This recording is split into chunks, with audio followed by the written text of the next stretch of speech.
Hi, everyone. We've got a few people still joining.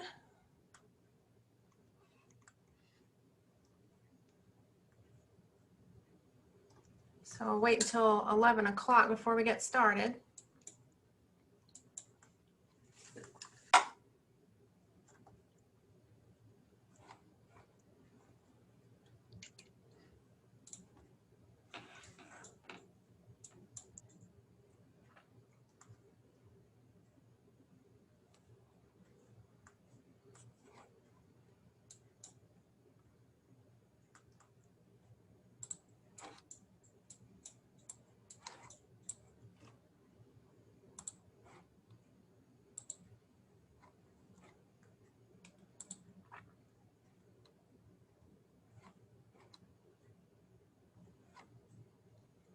And Kendall, once I get started, it may not let you. Will it let you admit people in case I miss it, or just I don't know. let me know if I miss somebody? I guess if it pops up, I'll tell you. Okay. I need to have some people join us late. Well, it is 11 o'clock, so I'll go ahead and get started. My name is Angie Pellerin. I serve as our director here in Counseling Services office, and we have two other counselors joining us from our office. You want to say hi, guys? Hi, I'm Piper. Hi, I'm Kendall Riddell. Hey. So we are here for you guys through things like this workshop, presentations, and we also do personal counseling that's confidential. If anybody wants that service, they can contact us as well. I do want to let everyone know that this is being recorded, so you can keep your camera off if you're not comfortable. We're going to be able to try to provide this to students afterward that weren't able to join in with us. So keep that in mind. Feel free to use the chat feature. We'll be monitoring that if you want to make comments. And if you want to actually speak, somehow you can get our attention through the chat, or if you're really getting good at Zoom, there's a way to raise your hand in the Zoom video, and feel free to join in and make comments. But otherwise, use the chat feature, and we'll bring in any of your comments to what we're talking about today. First, I'll just check in with everybody. It feels like Monday to me. How about you guys? Definitely feels like Monday. I had trouble waking up this morning. Yep. So we're 1 week in to our interesting fall 2020 semester after many months of a very interesting year.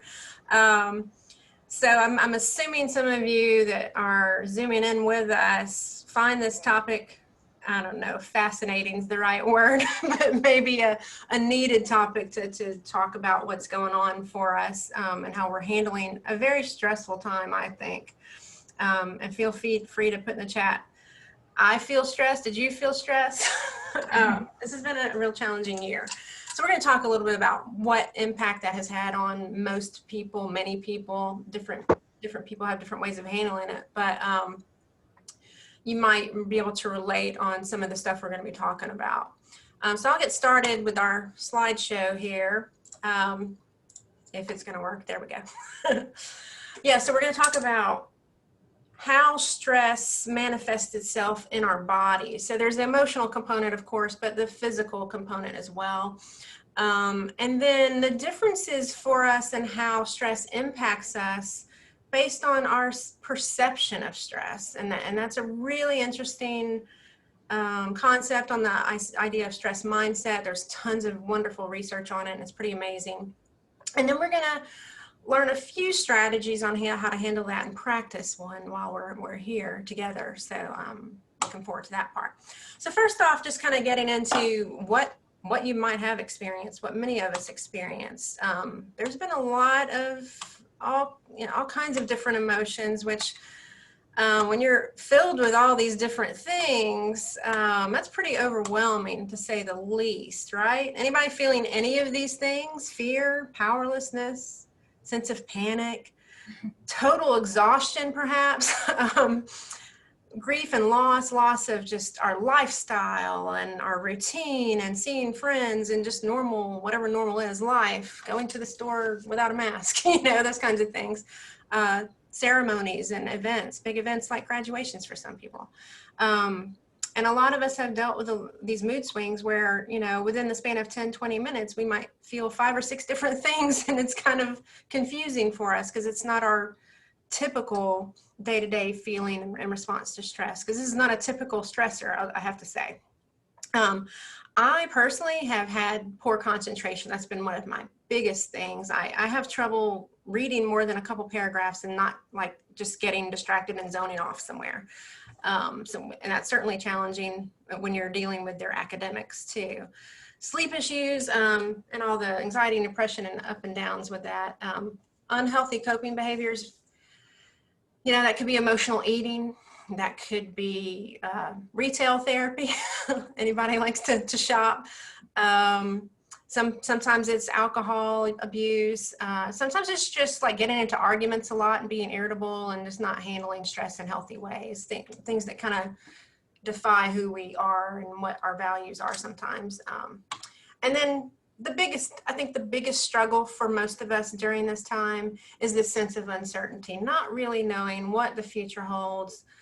Certainly this year, this semester, next month, but next week, tomorrow, in the next hour. If you look at the news cycle, it's just constant upheaval in some ways, and not really knowing certainly what our semester is going to look like and how our classes are going to go and all of that. So that's really a big part of it.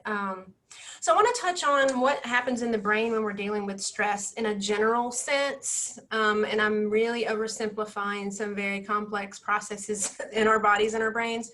But just to give you a general overview, the parts of the brain, we have a rational part and an emotional part of the brain. And when emotions are high, there tends to be a block to connection to the rational part of the brain. And there is a reason for that evolutionarily, but I will just say when we feel a lot of emotion, our ability to think clearly, make decisions, find solutions, plan accordingly, and certainly control our emotions too, kind of sometimes goes out the door, or at least temporarily it does. It may take time for us to connect to that rational part of the brain.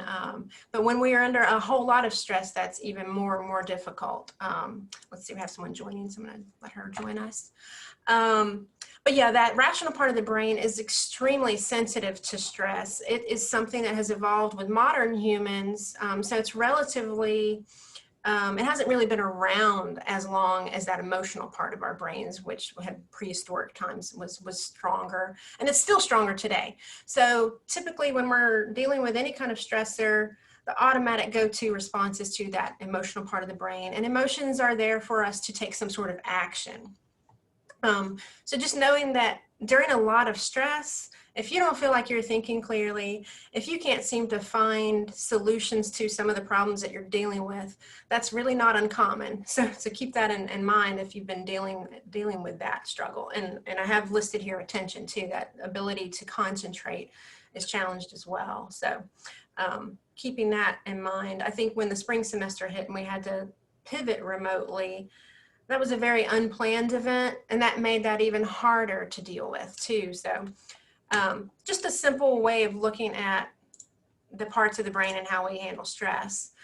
The other thing I wanted to bring up is this concept called negativity bias. Now what that is our brains tend to seek out every possible danger in the environment. That has what helped us survive as a species, and we have inherited from our ancestors the ability to search for danger, because that is how we have survived. But if that's all we do, if we only focus on the negative, if we catastrophize about every possible bad thing that can happen, I probably would never leave the house. I don't know about you guys. But it's probably more dangerous to get in your car than it is to worry about some of the things that we do, but we get in our cars every day too. So it's just kind of a tendency for humans to be, and it can kind of work in overdrive, and that's the challenge. We have to seek the balance there. And I will say, seeking information is a good thing. You want to be an informed citizen, for sure, watching the news, being prepared. But if we watch too much of the news, if we look at social media too much, there's a line that we can cross that makes it very unhealthy for us. So some of the research is saying if we look at more than 3 hours a day on news, particularly with COVID-19, we're going to be terribly much more anxious than just, okay, this is what I need to do, wear a mask, social distance, wash my hands. The knowledge that I need is useful, but focusing on all the bad things that can happen beyond that is not going to help too much. So keeping in mind what we need to do is to think about what is within our control. And it is practicing those basic safety measures that all the science is telling us is helpful. And that will help us feel less stress and less depression and anxiety and all the things that go with that. So I'm going to say this a number of times throughout today's workshop, focusing on what is within our control. That is where that line is. So that's kind of just to get an idea of, yes, we need to be prepared. Yes, we need to search for danger at times and be safe. But if all we focus on in danger, then that's problematic, and it's unhealthy for us, certainly in our ability to handle stress or cause our own stress, and as a matter of fact. The other thing I want to talk about is just a general idea of anxiety. And, there's this level of unproductive anxiety and there's a level of productive anxiety. Anxiety is a good thing because it does keep us safe and prepared. And anxiety is energy too, so it gives us the energy to take action when we need to, whatever those actions may be, solutions, going to the doctor or getting the dog out of the street when, whatever it is, it helps us take care of things that we need to take care of. But unproductive anxiety is really, again, focusing on all the negative, like the negativity bias I just talked about. So if you're looking at the news and you're searching for everything to confirm your worst fears, that's going to make stress certainly build up in our bodies and our minds. It's going to keep us from having, being able to sleep at night. There's lots of impacts, right? Also, the idea of unproductive anxiety really gets into this fact that there's so much in the world that we cannot control, right? There just absolutely is so much that we cannot control.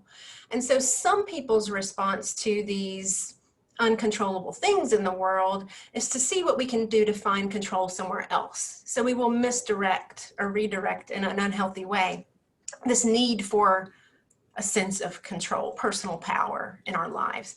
And that may come out in overdoing some project at work. It may come out in trying to control other people's behavior, getting upset with other people for their different behaviors, certainly getting upset with everyone who in the store who's not wearing a mask.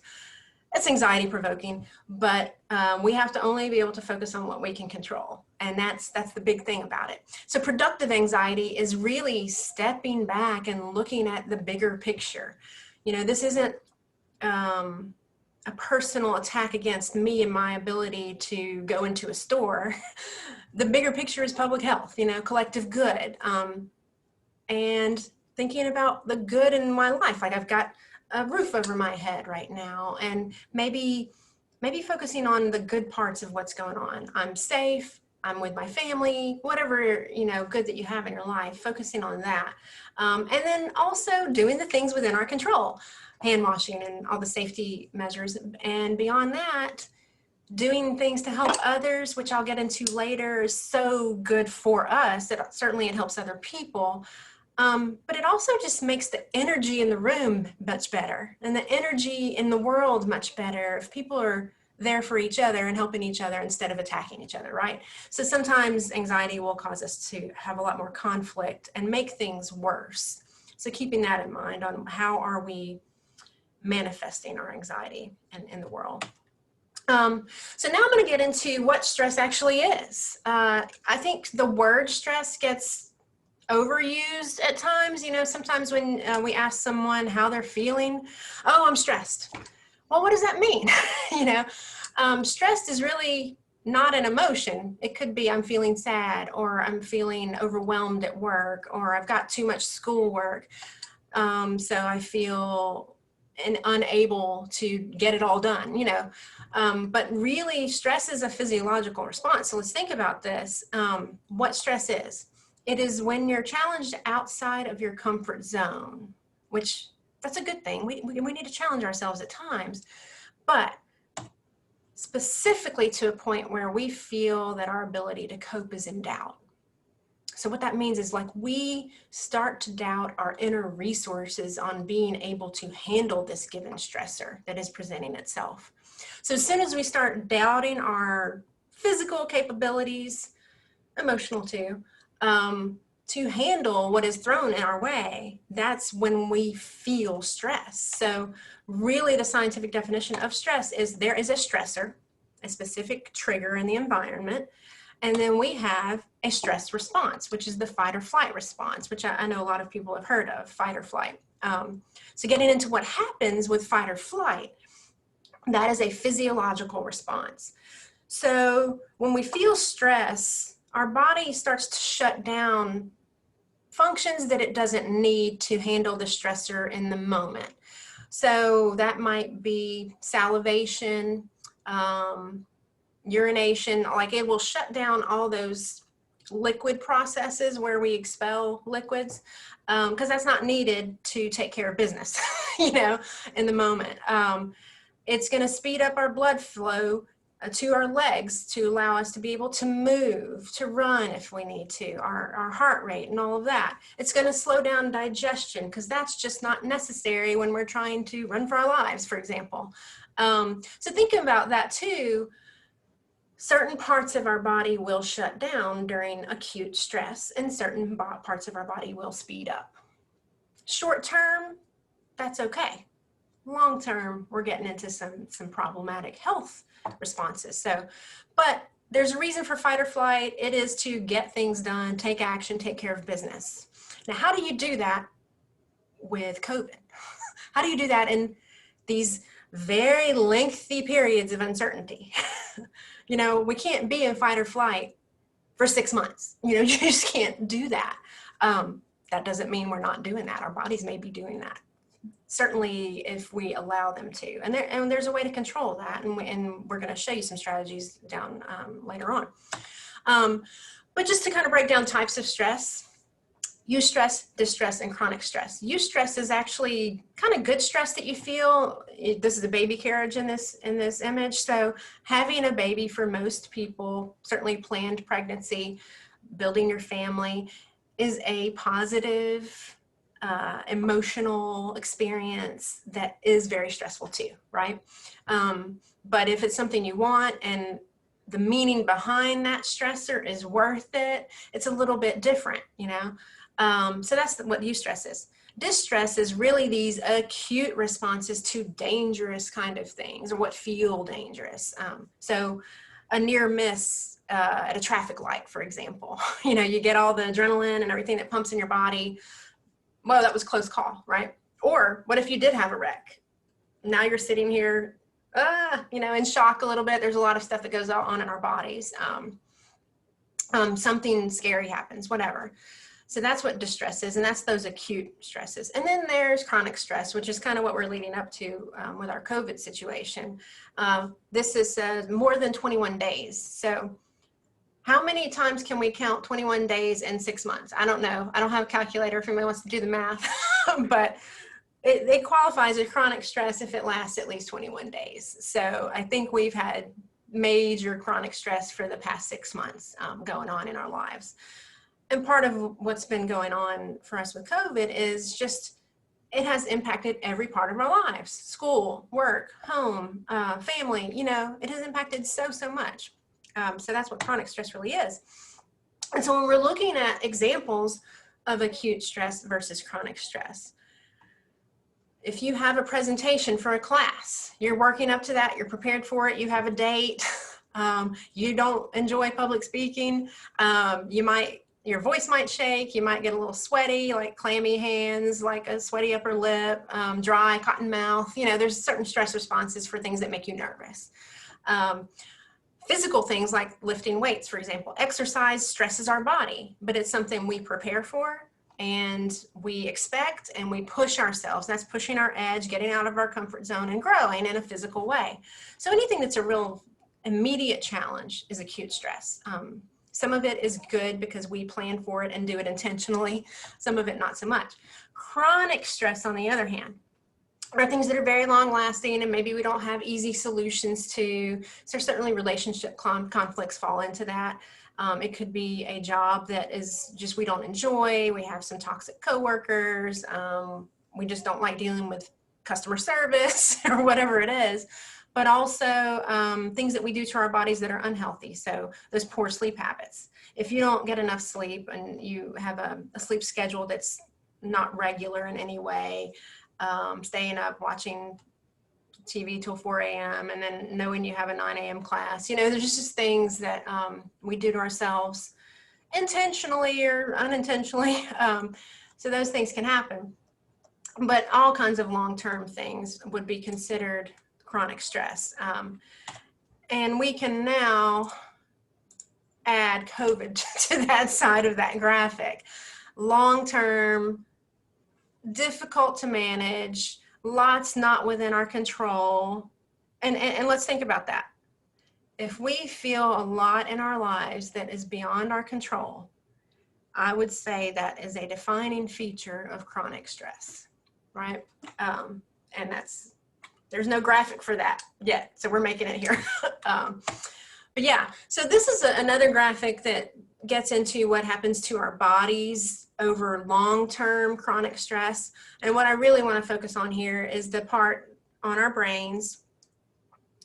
Certainly mental health issues, depression and anxiety are there, lack of energy, low motivation, memory issues, certainly the mood swings, which I mentioned earlier, irritability, anger outbursts, difficulty concentrating, but difficulty sleeping too, and in a more extreme sense, even panic attacks or such depression that it's hard to get out of the bed in the morning, or just a completely not getting out of bed in the morning at all, not bathing. I know we had a lot of people just not getting up and having no routine whatsoever.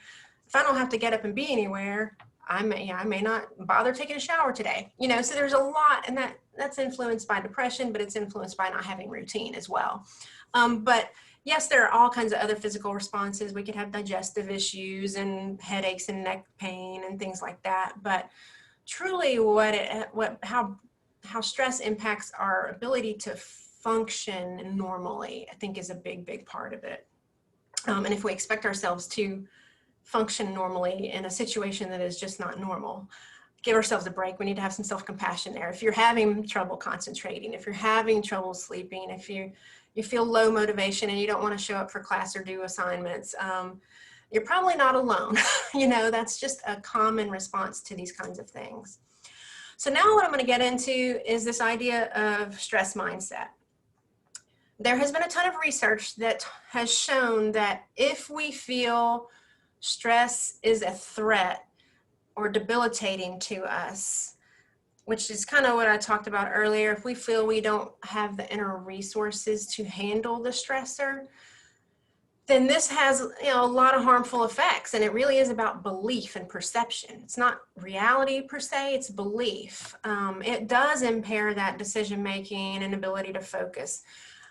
And what we talked about earlier with the brain, when we are feeling stress as a threat to our livelihood, that is where we're going to have the most intense emotional response. And that's where that rational part of the brain is kind of shut down a little bit. So there's something happening physiologically based on our perception of stress. And also higher cortisol, which is a stress hormone. Cortisol is the stress hormone that is released with long-term chronic stress, whereas adrenaline is the quick, acute stressors. We jump and, move. That's the adrenaline. But cortisol is a longer-term kind of a stress. hormone. And then if over time, we're talking about people who have really stressful jobs or just stressful lives for most of their lives, they're at a higher risk for all kinds of health issues, inflammatory diseases, which include cancer in long term, but heart disease, higher blood pressure, higher cholesterol, I mean, you name it. But also brain aging. That actually is related to brain shrinking. If we perceive stress as such a bad thing, then it really impacts our ability to grow new neurons and neural pathways, because when we challenge ourselves and rise to a challenge and grow from it, it causes us to develop new pathways in our brain, and our brain keeps growing, and that cognitive ability to maintain memories and things, it's amazing the differences. So if you see stress as a challenge, as something that it can enhance your ability to grow and you learn lessons from it. Now, I'm going to say I didn't want COVID to happen. It wasn't my choice. But, okay, here we are. So what am I going to learn from it? You know, I think, it takes time. I mean, at first I was just miserable and sad and, isolated and stressed and angry and all the things you can imagine to be. But, okay, this is going on for longer than a couple of weeks. Well, what am I going to use this time for? Get reconnected with my family, get reconnected with friends, get reconnected with art. The stuff I don't have time for normally, gardening, those things that I just don't have time for. I'm going to use this time to my advantage. Some soul searching that a lot of us really need to do and don't take the time for with all our daily distractions. So the idea of the challenge response is feeling like you have the ability, you have the inner resources, and if you don't in the moment, you will. You can, step back, take a few deep breaths, collect your thoughts, and do what you need to do. It really is stepping back and looking at the bigger picture, as opposed to getting bogged down in all the things that are going on. Let's step back and see what the important things are in our life. And look at all the benefits of having this perception or mindset on stress. I mean, first off, we actually think more clearly. We can make better decisions, concentrate, all of that. The physical stuff is amazing.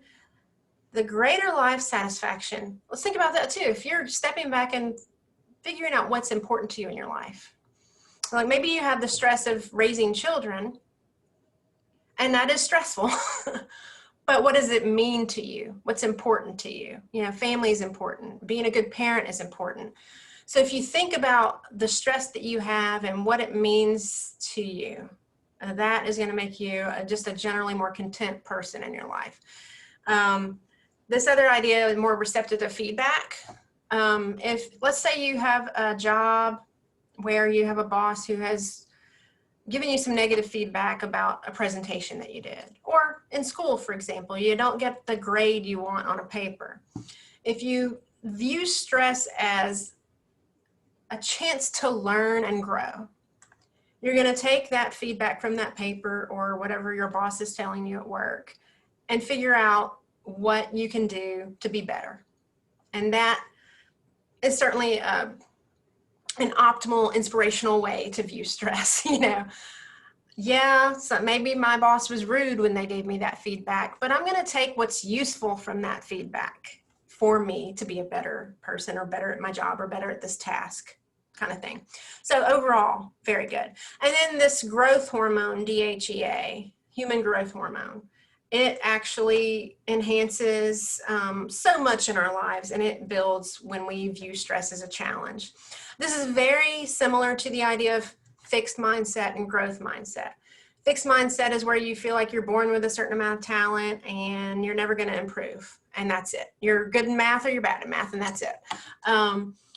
Whereas growth mindset is like, I can always get better with hard work. And that's kind of similar to what we're talking about with stress. I can handle things and learn from them and be stronger and have more perspective and more wisdom with all these experiences that have challenged me, sort of an existential growth opportunity, right? So that's kind of a general idea.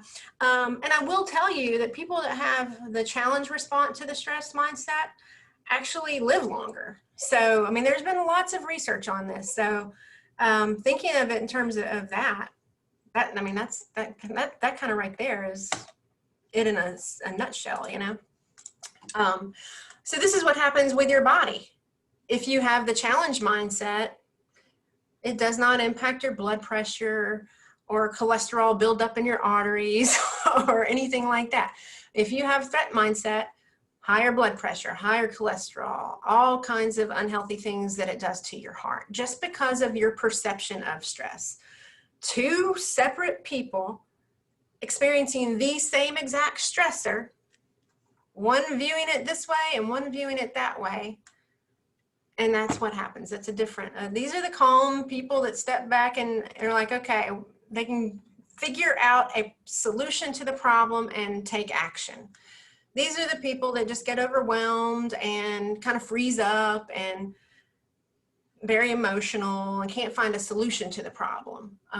And so, you know, we all fall into this category at times, don't get me wrong. But the hope is that we can eventually end up here and not let stress roll off our backs necessarily, but take stress that comes to us and grow and rise to the challenge, right? So keeping that in mind. What do we do? How do we make that happen? So Angie, before Yeah. you proceed, I just want to let you know we're at the 30-minute mark, so Okay. we're right on Cool. time. Just let you know. Cool, thank you. All right. Okay, so we have a few strategies for you to think about. A lot of them are things you already know. Sleep, very important. For something like our COVID situation, here we've been 6 months. This is not ending anytime soon. We have to find ways to take care of ourselves. Long-term chronic stress, sleep is that much more important. So maintaining a regular sleep schedule. I know when we were sheltering at home in place, it's really hard to get up in the morning and at the same time if you don't have to be anywhere, but do it anyway. That's really, really important. Getting enough sleep is important. Having that regular schedule. And a pre-bedtime routine really signals to your brain that it's time. And so you will start to get drowsy at the right time. So turning off all devices, maybe drinking some tea, maybe listening to some calm music, reading a book. A lot of people do that. Whatever your routine is to help you get in the zone is really good. Exercise, very, very important to chronic stress because it releases all those stress hormones that have built up in our body that are keeping us from thinking clearly. So if we can release it in some way, you don't have to be a marathon runner, but some kind of physical activity, whether that's a daily walk, it's going to help you think more clearly too and release all those stress hormones because they build up physically in our bodies. And then, you know, the decision making that goes into things, get help. Don't make every decision every day because it's exhausting. I can't decide what to cook every day because every meal was at home because I was not leaving home, you know. But decisions really, truly, whatever you can do to alleviate need to make a decision constantly, meal prepping, you know, getting your clothes ready, certainly planning your week out in a way that, you know, for time management, that's going to be helpful too. And scheduling your self-care activities, scheduling the exercise, putting that in there, scheduling bedtime, you know, all of that, really good. And that's the important part of this is if we continue to maintain our routines, that gives us a level of predictability in our world right now when everything is so uncertain.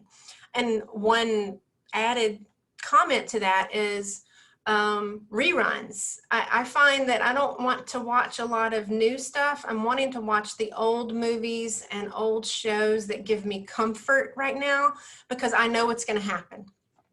And, you know, I watch on Nick at Night, the Friends reruns every night when I go to bed. I know like Chandler and Monica and Ross and Rachel and Phoebe and Joey are my friends, they're my family, and I know what's going to happen and they give me comfort. And that's part of my bedtime routine too. So that's just another idea for you. I'm sure a lot of you have been doing the same thing. So beyond that, I want to let you know, focus on the fact that we cannot change a lot of what's going on right now. We can only do what we can do that's within our control. So we do have to accept that this is a long-term situation. It's already been 6 months and it's going to continue. So it's impacting our whole world and certainly our nation and a lot more than just our immediate circle of friends and family.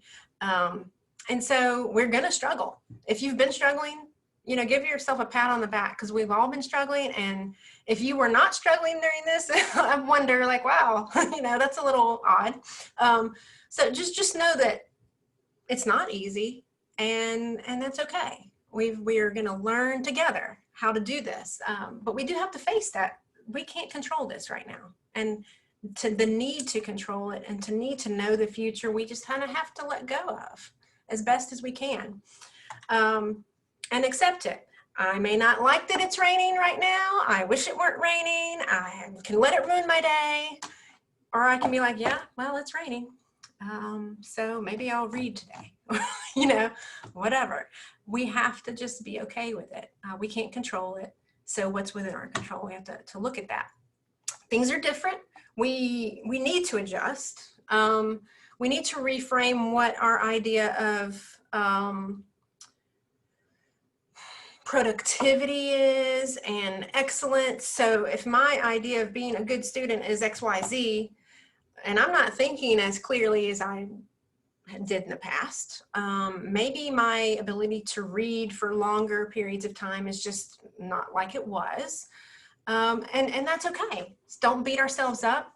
Give yourself some compassion. What your idea of a good day and a good job and a good grade is, it's just gonna be different. You know, we need to change our standards and expectations, and really focus on the good parts of this. Yeah, it's raining, but that means I can do my knitting or my reading or my artwork instead of getting out and doing what I normally do. I'll just do something different, you know, and there's still some good and different. Might not be your preferred choice, but it's an alternative that is good for you and you can make that choice. So what has worked for you in the past 6 months? There's a lot that hasn't worked for us, but what has worked? And do more of that. Really think about that. And what have you accomplished in the past 6 months? I tell you what, I've learned how to use Zoom. I hope I'm doing an okay job at this. You know, I didn't really know how to use it that well. I had been on a webinar or two before and that was it. Now I know how to use it. So there's a lot we've gained from this too. And the biggest thing is to really know that as a species, we have survived by adapting. So those people in the Ice Age who learned how to, I don't know, make fire and to get out, maybe they had to figure out how to do a fur coat from an animal and invent a spear to kill an animal, whatever it was. They learned to adapt to the environment thrown at them. And that's what we have to continue to do. We can't stay in our caves. You know, we could and hope to be safe, but do we want to stay at home for the rest of our lives and not get out anymore? We have to learn to adapt and change our behaviors accordingly. And so it is a new normal.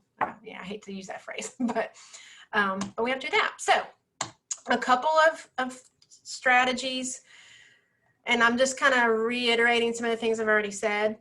Stepping back and looking at the bigger picture. That fight, flight, stress response causes a very limited view for us. So taking a few deep breaths, that'll help us reconnect. It actually initiates the relaxation response in our bodies. Deep breathing, the exhale gives us the relaxation response. And then we can think about the bigger picture. Okay, what do I need to do? What solution do I need to come up with for this given moment? Because otherwise we just get buried in the stress response.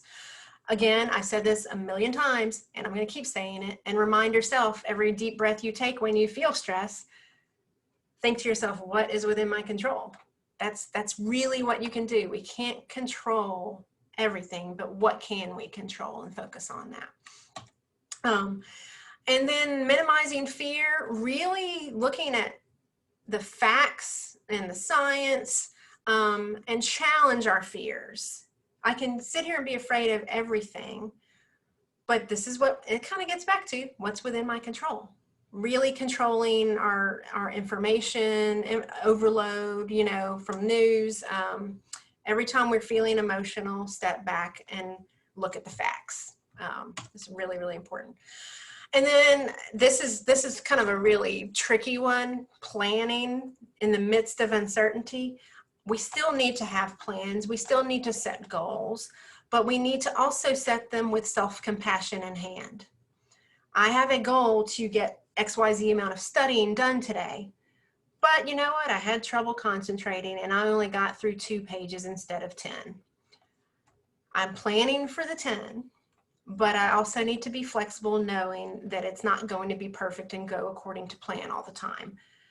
So still plan, still set goals, but be self-compassionate and be flexible when things don't go according to plan, because I think more in life does not go according to plan than does. So we need to be okay with that. Be flexible, be adaptable. And then again, the self-compassion, humor, watch a funny show, laugh with friends via safe social distancing in whatever way that you do it. But social connection is so important. It releases oxytocin, that cuddle hormone, love hormone, attachment hormone, whatever you want to call it, relieves stress. So our social connection to others. And then all the things about nutrition, sleep, and exercise that are so important to boost all kinds of great chemicals in our bodies. So adaptability, flexibility, self-compassion, and I will say compassion for others too. These are all things that are within your control, and the tend to befriend stress response is something that has, again, allowed us as a species to survive. Being kind to others, living in tribes has helped us survive. You help other people, they help you, and that's why we are here.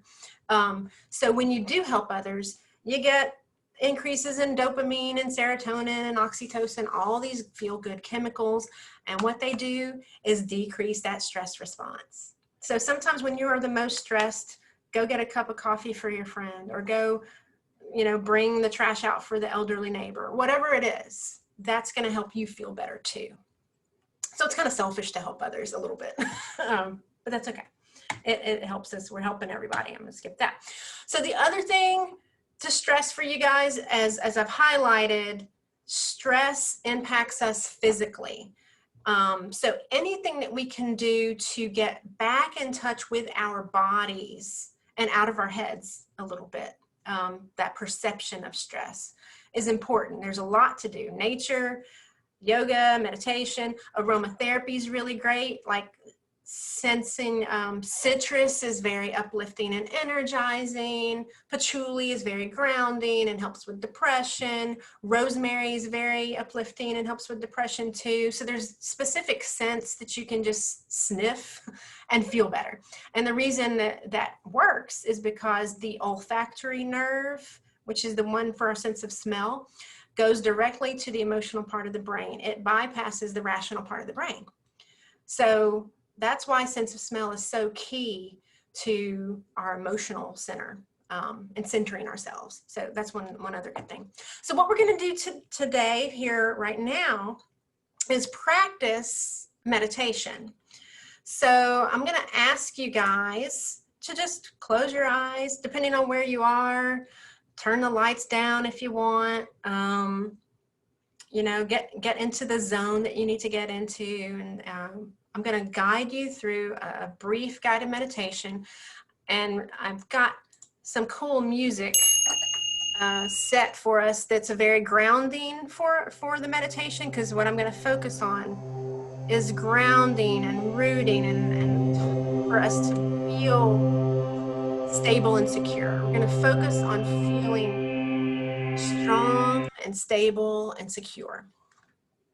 So just, well, the music went away. Sorry. Try that again. So just close your eyes, and I want you to start breathing deeply. Deep inhale, deep exhale.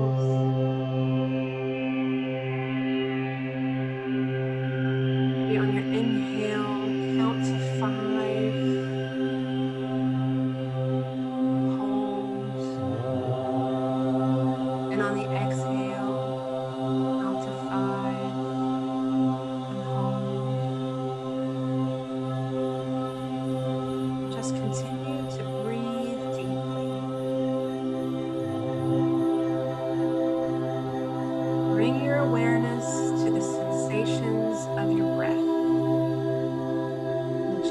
rhythm that is creating within you, letting it be just as it is. Each inhale and exhale, announcing the next. Expand your awareness to the sensations of your body. Sitting upright and with dignity,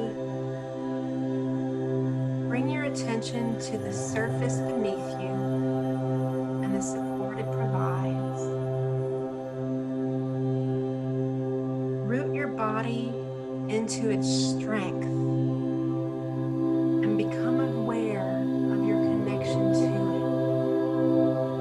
Complete, whole, and in this moment, you are grounded by its unwavering resolve, your strength, unwavering.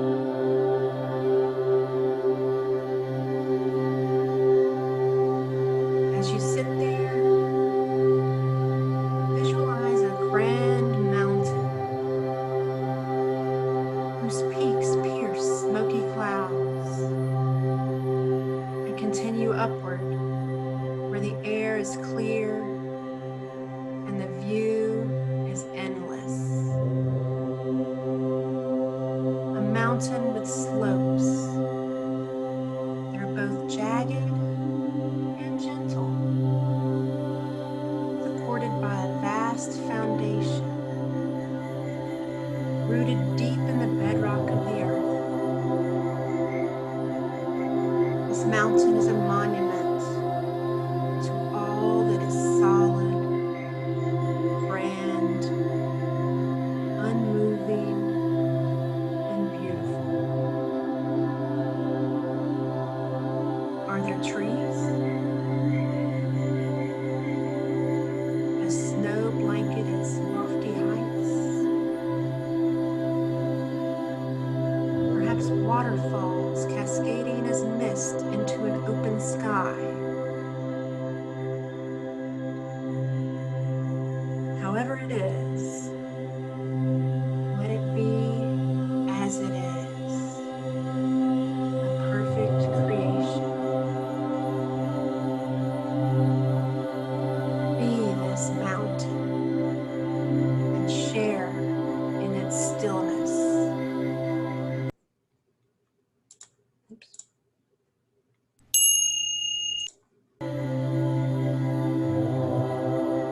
Grounded in your posture, your head is skyward peak,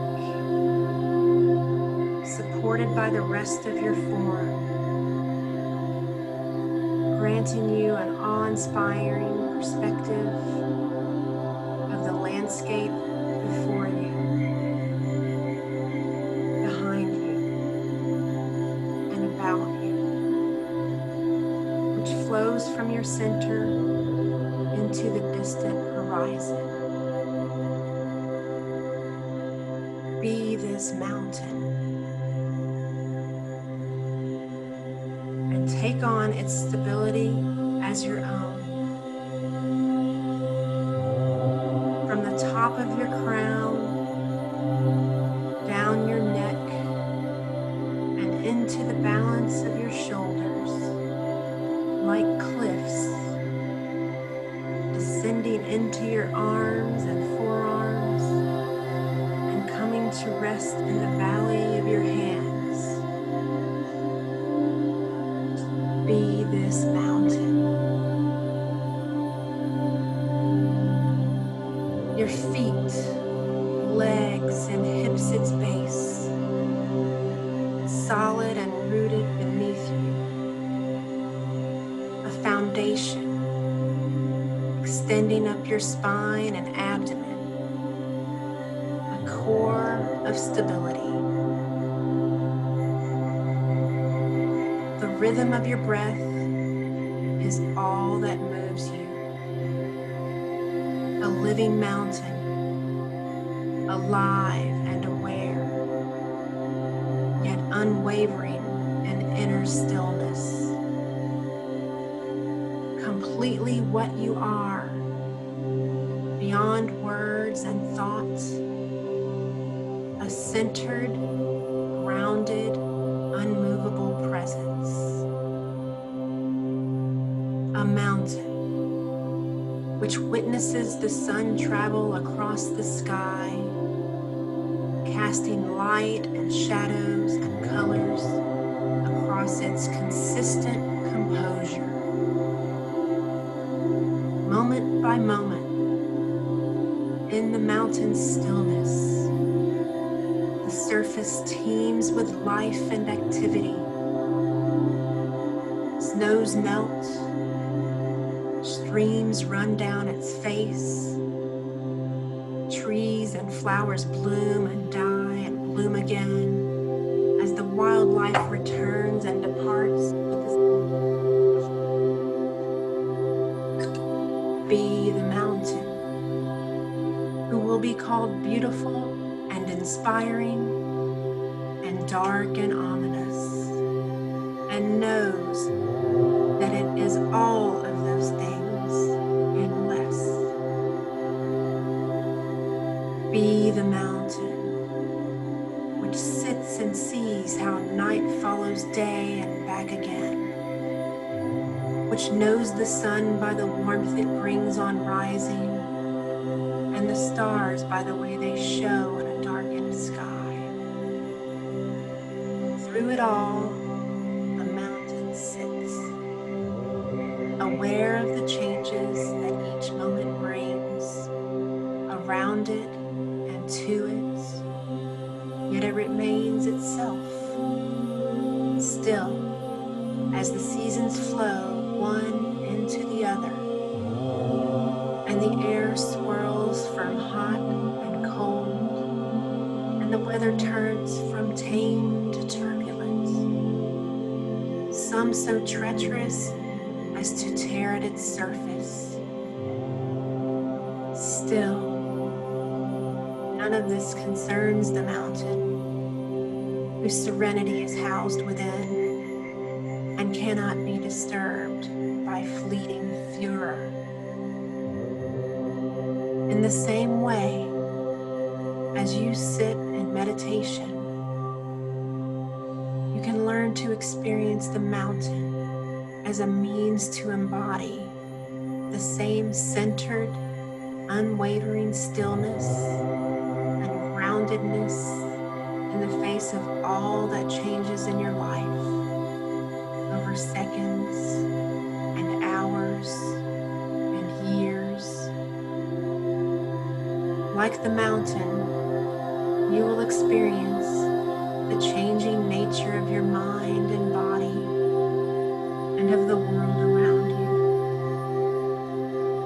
You will have periods varying in intensity of darkness and light, of activity and inactivity, and moments that fill your life with color. Through it all, be the mountain and call on its patient strength and stability within you. Let it empower you to encounter each moment with mindful composure and compassionate clarity.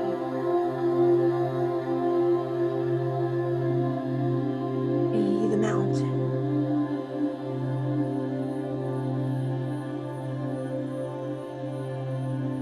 Take a deep breath again, inhaling. Be the mountain. And exhaling any stress and anything that you cannot control. Remembering to be the mountain when you feel stress and letting go of what you cannot control.